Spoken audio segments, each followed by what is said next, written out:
Shan. Hey. Hey. They released you from the hospital already? Yeah, there's no reason to stay. It's not like I have a baby waiting for me in the nursery or anything. Hey, you okay? Hey, you okay? Have a seat over there. No, I'm fine. You're not fine, and neither am I. Look at me, I'm holding my purse, all right? Look at, you're lucky I don't run you right back to that hospital. They would just turn you around.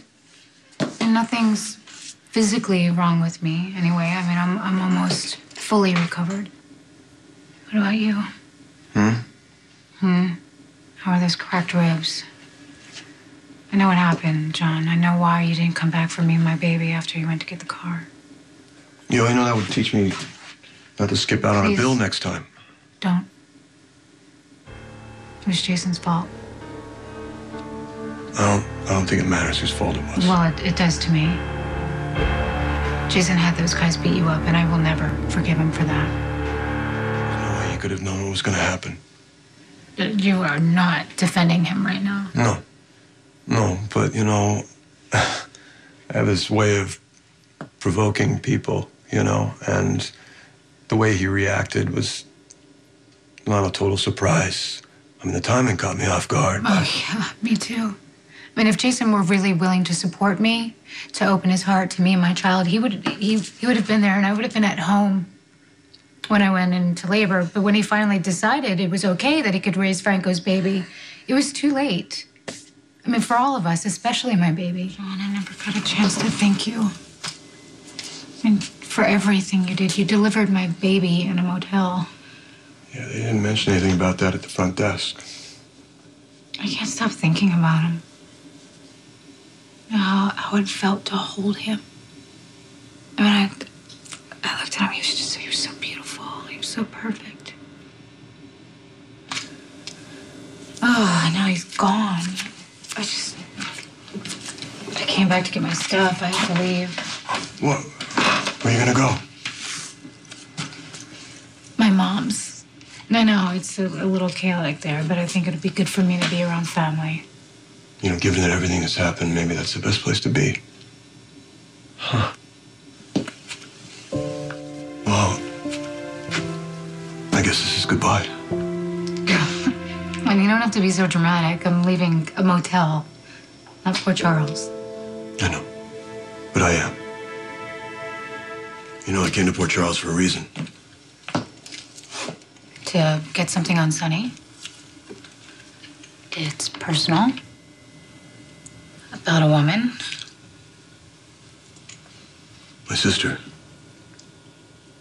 Wow, that I did not know. Hey. Why don't you tell me about it?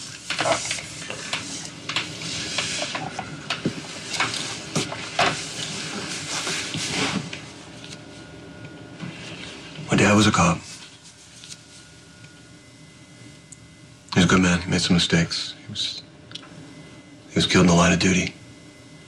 At the hospital, he told me he'd been unfaithful to my mother. And he had a daughter. He hadn't seen her in a long time. And he made me promise to go find her and make sure she was all right. It was about the last thing he said to me.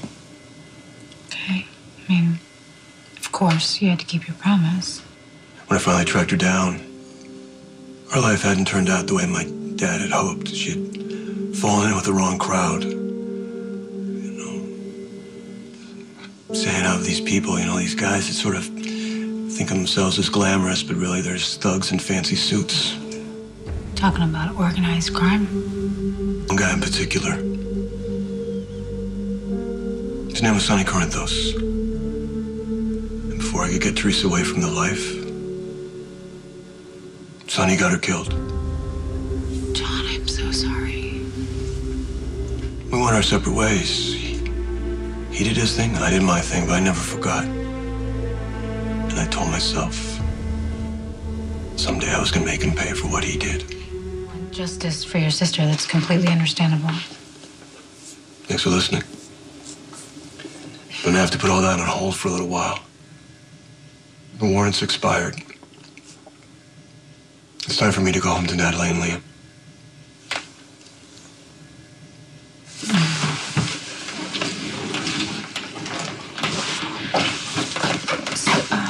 I guess this is goodbye. Looks that way. You know, I never did figure out why you seem so familiar. Maybe someday. Yeah, maybe in a random place at some random time. I mean, that's how these things happen, right? A coincidence that doesn't really feel like a coincidence. Anyway, safe travels. You too. Hope you find what you're looking for. You deserve to be happy. Goodbye, Sammy.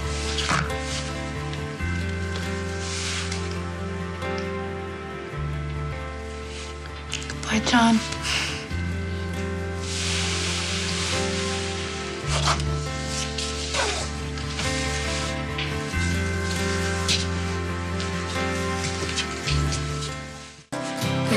Redemption now.